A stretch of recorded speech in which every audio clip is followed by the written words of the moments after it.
गौरव की बात है। अगर आप लोग इनके सम्मान में इतना दे ही सकते, बहुत सबके लिए देते जा रहे, सबके लिए देते जा। मैं भी थोड़ा सा दो लाइन दे दूं इनके चरणों में कि कभी सबका बेका अपने, कि कभी सबका बेका अपने, ये वाचन करने बैठे हैं, विधिवत धर्म का अपने ये पालन करने बैठे हैं, कि जिनसे घर का संचालन ठीक से हो नहीं पाता। माइक से बोले कि मैं तलाकशुदा हूं। कि जिनसे घर का संचालन ठीक से हो नहीं पाता, यहाँ वो मंच पर देखो संचालन करने बैठे हैं। अच्छा, वो आजी भाई के पैर पड़ने गया। अरे पैर पड़ रहा हूँ आजी भाई। मंजू बताई यहाँ की मालकिन है, हमारे ताले साहब की हमारे मामा जी की माँ है। तो पैर पड़ने गया तो पूछने लगी कहाँ से आया, क्या आया। तो बात ऐसा नहीं आई, मैं जिस क्षेत्र से आया हूँ मित्रों, अगर लग जाए कि मैं जौनपुर उत्तर प्रदेश से हूँ और मैं पैर पड़ने क्यों गया था, दो पंक्तियां उनके चरणों में मंच की ओर से देना चाहता हूँ। जी स्वागत है। कि पेड़ पौधों से इस तन को हवा मिलती है। हाँ। जी पेड़ पौधों से इस तन को हवा मिलती है, यानी जीने के लिए हमको दवा मिलती है। हाँ। तो बद्दुआ लाख सफर ये चाहे जमाना दे दे। हाँ। बद्दुआ लाख सफर चाहे जमाना दे दे, और पाँव छू लो तो बुजुर्गों की दुआ मिलती है। क्या पाँव छू। दूसरी बात, मंजू जी की वो नानी है, सफर जी ने देखा, उनको देख के सफर जी को नानी की याद आ गई। बहुत बढ़िया रहा। अब डॉक्टर साहब खेलने दो, थोड़ी सी बची है कि आज तकदीर अजब चोट खाई है। हाँ। आज तकदीर अजब चोट खाई है। हाँ। कि मेरे हिस्से में सिर्फ इतनी सी जनता आई है। कोई बात नहीं ये, लेकिन मैं एक बात बोल रहा हूँ सफर जी, यहाँ अब जो बचे हुए लोग हैं ना, वो एक एक में 1000 के बराबर है, इसलिए कोई गम करने की जरूरत नहीं है, क्योंकि कविता को प्यार करने वाले लोग ही अब बैठे हुए हैं। नहीं, वो तो संत महात्मा लोग कहें आशुतोष भैया कि चुटकी भर चंदन भला गाढ़ा भरा ना काट। चुटकी भर चंदन भला गाढ़ा भरा ना काट। समझदार दो चार भले क्या करूंगा 60। समझदार दो चार भले क्या करूंगा 60। और अभी तक मंच पर जो हुआ सिलसिलेवार हुआ, लेकिन सिस्टमेटिक नहीं हुआ। क्योंकि हर तरफ तीर की तलवार की चर्चा हुई। हर तरफ तीर की तलवार की चर्चा हुई। एक काम की बातें नहीं बेकार की चर्चा हुई। और लूट डाला यारो जिसने सारा खजाना देश का। देश में बस उसी सरकार की चर्चा हुई। देश में बस उसी सरकार की चर्चा हुई। कुछ कहने की बात करूंगा दोस्तों, आया हूं। वैसे किस मिजाज का हूं, आशुतोष भैया को मैं यहाँ बैठ के बता चुका हूं किस मिजाज का शायर हूं, किस मिजाज का कवि हूं। कि जुबान शीरी अगर हो तो ये जुबान शक्कर जुबान होना चाहिए। दीदी ताई सुनो, मीठी जुबान को सीरी कहते हैं, शक्कर। जुबान सीरी अगर हो तो ये लुत्फे नासानी निकल आए, हृदय का आनंद लुत्फ। जुबान शीरी अगर हो तो ये लुत्फे नासानी निकल आए। अदू के सीने पर भी, अदू यानी कसाई क्रूर, अदू के सीने पर भी मेहरबानी निकल आए। किसी को भी रुलाने का तरीका मैं बताता हूँ। किसी को भी रुलाने का तरीका मैं बताता हूँ। उसे तुम इतना हंसवाओ कि आंख से पानी निकल आए। उसे तुम इतना हंसवाओ कि आंख से पानी निकल आए। तब हंसने हंसाने की बात होगी, कुछ बात होगी, तब हो जाएगी सब चीजें। मुझे तो याद है आज आयोजकों ने, शंभू भैया ने यहाँ पर बुलवा तो लिया है कवियों को, तरह तरह के लोगों को, लेकिन देख रहा हूँ व्यंग को परखने वाले, व्यंग को समझने वाले है ही नहीं। मैं देखना चाहता हूँ ये जो जितने बैठे हैं, क्या वो व्यंग की नस को पकड़ पाएंगे? सर कोशिश करेंगे। मैं देखता हूँ, मैं जुमले फेंकता हूँ ना, मैं जुमले फेंकता हूं कि लालू यादव जब लौट के जेल से पटना आए तो पत्नी राबड़ी को लेकर के स्टेशनरी की दुकान तरफ पटना के बाजार में घूमने निकले। व्यंग पकड़ना जरा दीदी, ताई, ओ ताई थोड़ा सुन ले इधर, क्या बात कर रही है। यानी लालू यादव अपनी मिसेस के साथ में पटना बाजार जब घूमने निकले तो घूमते घूमते स्टेशनरी की मनिहारी दुकान तरफ चले गए, एक फोटो फ्रेम को उठाया और देख करके कहा बंदरवा का फोटो है बंदरवा का फोटो है, ये बंदरवा का फोटो कितने का है? तो दुकानदार बोला, बोले साहब बंदरवा का फोटो नहीं, वो तो आईना है। बराबर सर है ना, बाकी जो समझ पाएगा वही समझ, व्यंग व्यंग को जो समझ पाएगा। एक और व्यंग, ये इधर वाला मोहल्ला पूरा खाली था, वो ताई वाला, वो उधर पर हंसी वो ताई और ये हंसे, बीच वाला वो खाली। और एक व्यंग के हमारी बहन जी लखनऊ के अंबेडकर पार्क में सुबह सुबह एक बकरी के बच्चे को लेके घूमने निकली। अच्छा, मायावती जी सुबह सुबह बकरी के मेमने को टहलने के लिए निकली। उधर से लालू जी आ रहे थे। लालू जी ने जब ये सीन देखा, बकरी का बच्चा पीछे मायावती, जब देखा सीन तो कहा, बहन जी ये हथनी को लेकर कहां जा रही है? तो मायावती ने कहा, लालू जी आपको शर्म नहीं आती? इतनी उम्र में इतने बुढ़े हो गए हो, लेकिन आपको ये बकरी का बच्चा क्या हथनी दिख रहा है? तो लालू जी कहते, हमने उन्हीं से पूछा है।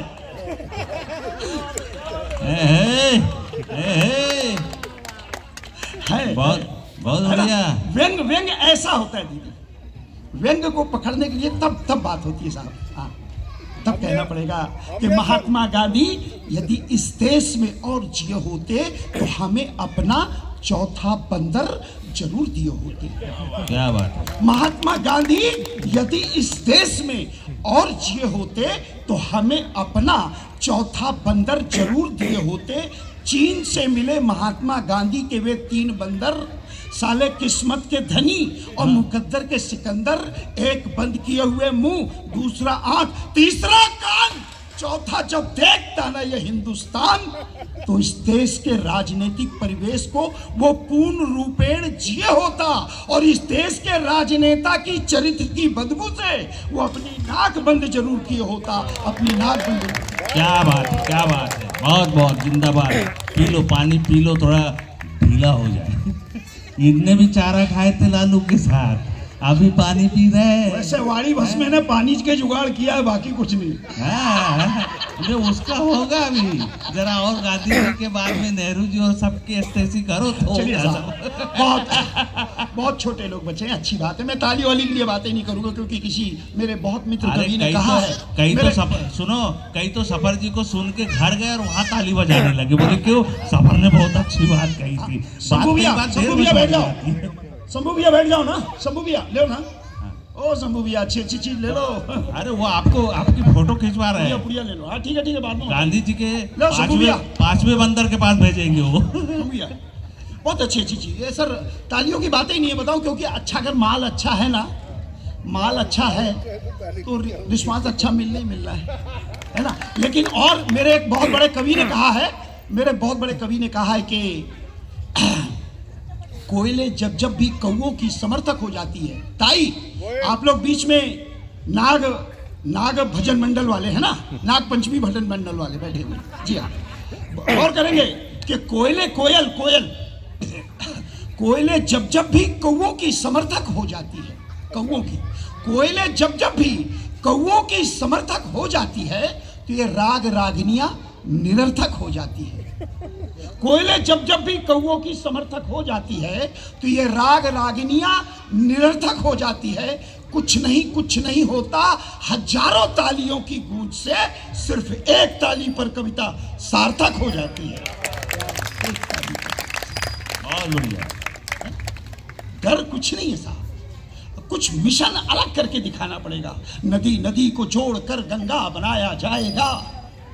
मिशन जमुना साफ करो, गंगा साफ करो, है ना। नदी को जोड़कर गंगा बनाया जाएगा। इसी बहस पर दंगा कराया जाएगा। नदी को जोड़कर गंगा बनाया जाएगा, इसी बहस पर दंगा कराया जाएगा। और शंभू भैया मुझे न डराव यारो, मैं वो कपास हूं। शंभू के लिए बोल रहा हूं कि शंभू को मत डराओ यारो, शंभू वो कपास है कि मुझे मिलाकर ही अब तिरंगा बनाया जाएगा, मुझे मिलाकर ही अब तिरंगा बनाया जाएगा। बहुत सारी बातें कर सकता हूँ, बहुत सारी चीज़ें कर सकता हूँ। थोड़ा ओज भैया ने बोले ना, डॉक्टर साहब ने, मेरे नस्तर साहब ने, कि ओज का भी है, डोज का भी है। ओज भी प्रस्तुत कर सकता हूँ। ओज का देखिए तरीका, देखिए। गेंद खेलने की रुचि, जी गेंद खेलने की रुचि, जी देश में रही सदैव। क्रिकेट है ना, जी गेंद खेलने की रुचि, जी देश में रही सदैव, किंतु युग का क्रिकेट खेलना जरूरी था। गेंद खेलने की रुचि ये देश में रही सदैव, किंतु युग का क्रिकेट खेलना जरूरी था। और खेल खेल में भी कई काम भी हुए हैं यहाँ, यमुना से कालिया घसीटना जरूरी था।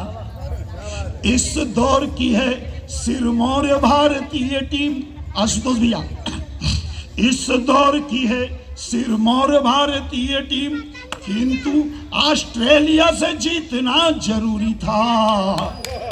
और वो विश्व कप लाना यहाँ लाना कोई बात नहीं, वो दुष्ट पाकिस्तानियों को पीटना जरूरी था, दुष्ट पाकिस्तानियों को पीटना, है ना। हमसे अब तो खैर कश्मीर अपना हो ही गया है, लेकिन पहले मैं बोला करता था, वो हमसे कश्मीर मांगता था, पाकिस्तान कश्मीर दे, हम नहीं देना चाहते थे। क्यों? उससे हमारी कुछ भावनाएं जुड़ी हुई थी। वहाँ हिमालय से गंगा निकली है, हमारे लिए पानी लाती है और अच्छी ऑक्सीजन देती है। तब कहना पड़ेगा शंभू भैया, गौर करेंगे, इधर देखिए बस, कि बहती हिमालय से मंद मंद होकर जो शीतल सुगंधित समीर नहीं देंगे हम। बहती हिमालय से मंद मंद होकर जो शीतल सुगंधित समीर नहीं देंगे हम। और देना था जो दे दिया रे तुझे पाकिस्तान प्यारे, अब तो ये अपना जमीर नहीं देंगे हम। देना था जो दे दिया रे तुझे पाकिस्तान प्यारे, अब तो ये अपना जमीर नहीं देंगे हम। क्यों? क्योंकि भारती का भाल है विशाल दुश्मनों का काल। ये भारती का भाल है विशाल दुश्मनों का काल। ठोक देंगे तालगाल, चीर नहीं देंगे हम। होकर बेपीर वीर चले शमशीर तीर, प्राण ही दे देंगे कश्मीर नहीं देंगे हम, प्राण ही दे देंगे कश्मीर नहीं देंगे हम। लेकिन शंभू भैया ये साले करें क्या? अभी जिन हाथों ने अपनी तालियां बजाई, उस हाथ में एक उंगली कमीनी ऐसी भी है, कमीनी ऐसी भी है जो गलत लोग के लिए दब रही है। केजरीवाल जैसों को बैठाल रही है, हाँ, पप्पू जैसों को बैठाल रही है। तो देश बचे कैसे, कश्मीर बचे कैसे? हाँ, देख रहे हो कितनी यात्रा। और मैं मित्रों इस लान वाले के लिए कहना चाहूंगा, दोस्तों, जब से ये लान बना होगा लक्ष्मी गार्डन, साहब बहुत अच्छी बात कहने जा रहा हूं, लक्ष्मी गार्डन जब से बना होगा, आपने बहुत सारे आयोजन, शादियों में भजन पूजन ऑर्केस्ट्रा करवाया होगा दोस्तों। लेकिन आज हकीकत में इस लक्ष्मी गार्डन रूपी अयोध्या में ये साहित्य रूपी रामलला आए हैं दोस्तों, ये रामलला आए हैं दोस्तों। आज ये सार्थक हुआ है, लक्ष्मी गार्डन सार्थक हुआ दोस्तों, ये साहित्य के मनुष्यों को बुलाकर, क्योंकि साहित्यकार ने ही वेद शास्त्र और ग्रंथ लिखे हैं दोस्तों। सही बता रहा हूं शंभू भैया। मानस मन राख पढ़ मानस को बार बार, कितने बन मानुष को ये मानुष बनाती है। रामायण की भक्ति में एक शक्ति है संजीवनी मूल, जो कलयुग के पापों को क्षण में भगाती है। जैसे नवेली नार, हल्दी कुकू कर रही थी अभी, जैसे नवेली नार करके 16 श्रृंगार, लेकिन सुहाग बिंदु बिना विधवा कहाती है। तैसे ही पढ़ो श्रुति सुजान, तुम बन जाओ ना विद्वान, लेकिन रामायण बिना बुद्धि विधवा कहती है, लेकिन रामायण बिना बुद्धि। तो मैंने बताया जिन हाथों ने अभी तालियां बजाई उसमें एक उंगली ऐसी है जिसने पप्पू और केजरीवाल जैसे को पहुंचा दिया, तो हम कश्मीर बचाएं कैसे? सही बोल रहा हूं भैया। आजू बाजू रंग बदरंग सब कर डाले, वाकी तस्वीर को बचाने वाला कौन है? आजू बाजू रंग बदरंग सब कर डाले, वाकी तस्वीर को बचाने वाला कौन है? और करके असावधानी शीश कटवा लिया तो फिर ये शरीर को बचाने वाला कौन है? करके असावधानी शीश कटवा लिया तो फिर ये शरीर को बचाने वाला कौन है? दिन दहाड़े दिल्ली में जो दामनियां लुट रही, दिन दहाड़े दिल्ली में जो दामनियां लुट रही, अपने ज़मीर को बचाने वाला कौन है? एक कुर्सी पे बैठे सब कुर्सी बचा रहे हैं, फिर कश्मीर को बचाने वाला कौन है? फिर कश्मीर को बचाने वाला कौन है? मुझे याद है शंभू भैया अपनी पत्नी के साथ एक बार बरडी जा रहे थे, जाते जाते लोहा पुल पे रुके। लोहा पुल पे जैसी ताई के साथ रुके, उधर से एक भिखारी आया, बोले भैया मिले मेरे को कुछ पैसे। शंभू भैया ने अपना जेब टटोला, देखा उसमें चिल्लर नहीं था, एक 100 का नोट लिया और 100 का नोट उसको जल्दी से देकर जा जा बोले जा। और शंभू भैया एक जगह गाड़ी कार में लगा करके बगल में और टॉयलेट को चले गए। वो भिखारी ने वो ताई से बोला, बोले ताई आपके पति है क्या? बोले हाँ। बोले थोड़ा समझा के रखो। बोले क्यों? बोले पहले ऐसे ही मैं भी बांटता था।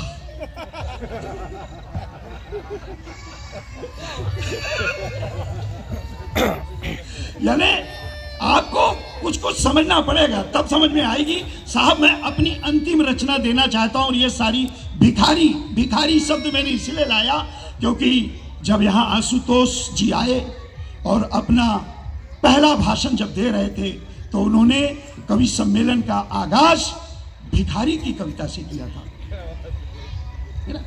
एक भिखारी यानी जो नौजवान कार से टकरा गया, भीख तो मिल सकती है साहब, भीख में भी कोई भिखारी एक संदेश दे जाता है। इस कवि सम्मेलन का मैं समापन करने जा रहा हूं दोस्तों, इस भिखारी कविता से। फिर कभी बुलाइएगा, शंभू भैया बैठे हैं, आशुतोष जी बैठे हैं, मेरे और भी लोग बैठे हैं, कभी फिर सुना दूंगा क्योंकि समय दूसरा भी हो रहा है, बहुत लोग बैठे हुए हैं दोस्तों। लीजिए कि एक भिखारी लेके अपनी गठरी और पिटारी, सुबह ही आटप का मेरी खोली तो उसको भीख देते हुए मेरी पत्नी बोली।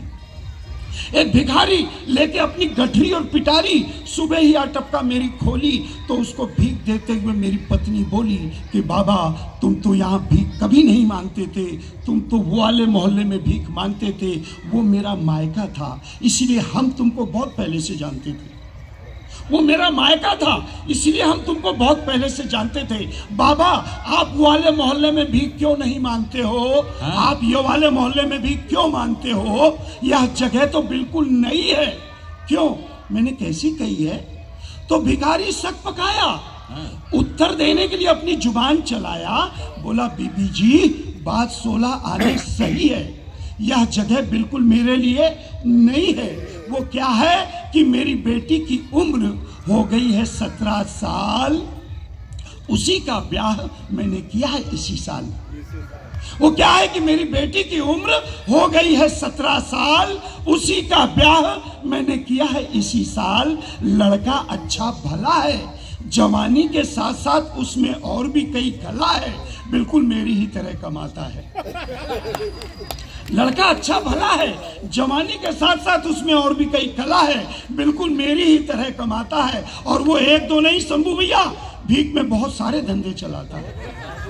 और वो एक दो नहीं, भीख में बहुत सारे धंधे चलाता है कि आप देखो ना उसकी खुददारी कि देकर के एक सूती साड़ी बांध दिया मेरी बेटी के गले में मंगलसूत्र का धागा, बटे ने अपने लिए कुछ भी नहीं मांगा। बांध दिया मेरी बेटी के गले में मंगलसूत्र का धागा, बटे ने अपने लिए कुछ भी नहीं मांगा। सिर्फ लेटने और बैठने को ये बोरे और फट्टों की सेज लिया है। इसीलिए बीबी जी वो मोहल्ला मैंने उसे दहेज में दिया। अरे वाह वाह, जिंदाबाद सवार। आचार्य जी, सबू भैया, आशुतोष भैया क्लाइमेक्स देखिएगा। इसीलिए बीबी जी वो मोहल्ला मैंने उसे दहेज में दिया है। और हम भिखारी लोग पेट के चलते यूं ही मोहल्ले बांट लिया करते हैं। हम भिखारी लोग पेट के चलते यूं ही मोहल्ले बांट लिया करते हैं। सुना है देश के नेता तो देश को चाट लिया करते हैं। सुना है देश के नेता तो देश को चाट लिया करते हैं। अरे मोहल्ला दहेज में देकर मैंने तो अपनी बेटी बचाया हूँ। अरे मोहल्ला दहेज में देकर मैंने तो अपनी बेटी बचाया हूँ। तब तो बीबी जी मैं यहाँ पर रूखी सूखी रोटी मांगने आया हूँ। कल को सियाराम न करे यदि इकलौती बेटी के साथ कुछ हो जाता तो ये बूढ़ा आखिर किसे मुंह दिखाता। कल को सियाराम न करे इकलौती बेटी के साथ यदि कुछ हो जाता तो ये बूढ़ा आखिर किससे मुंह दिखाता। क्योंकि मुझे अनुभव है द्वार द्वार का, मिलती भीख और फटकार का। इन बूढ़ी आंखों ने कई मासूम अबलाओं को जलता देखा है। लटकती झूलती पंखों पे कई मासूम औरतों की लाशें देखी है। आज का ये सुशिक्षित बिल्कुल मेरी अपनी बिरादरी का है। इसका अंतर्मन रूप एक भिखारी का है। ये पढ़ लिख तो जाते हैं, पढ़ लिख के ज्ञान भी बांटते हैं, पर दहेज की लोभ में मेरे से बदतर भीख मांगते हैं। दहेज की लोभ में एक मुझसे बदतर भीख मांगते हैं। और बीबी जी, बहन जी, मैं तो सिर्फ रोटी मांगता हूँ।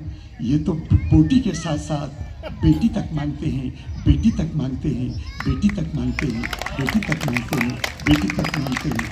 अंतिम पंक्ति 4 दे करके इस पूरे समिति को, खास करके मंजू को और खास करके मंजू की नानी को, लान वाले भाई साहब को, सबको 4 पंक्ति दे करके बैठ रहा हूँ। आपने जो आदर सत्कार किया, हर साल साहित्य की महफिल सजते जाए। मैं बस इतना चाहता हूँ इन आयोजकों से, खास करके मामा जी से, आप लोग बहुत धंधा पानी वाले हैं, सब कुछ है, मैंने मंजू से सबके बारे में सुना है, लेकिन साल में एक बार साहित्य की महफिल जरूर सजाएं।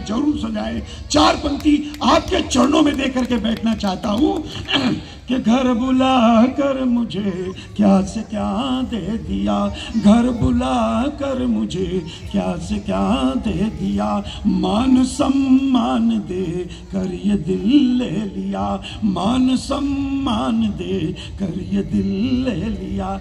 क्या गजब का नवाजा है तुमने हमें, और क्या गजब का नवाजा है तुमने हमें। आप सब का मैं दिल से करूं शुक्रिया, आप सब का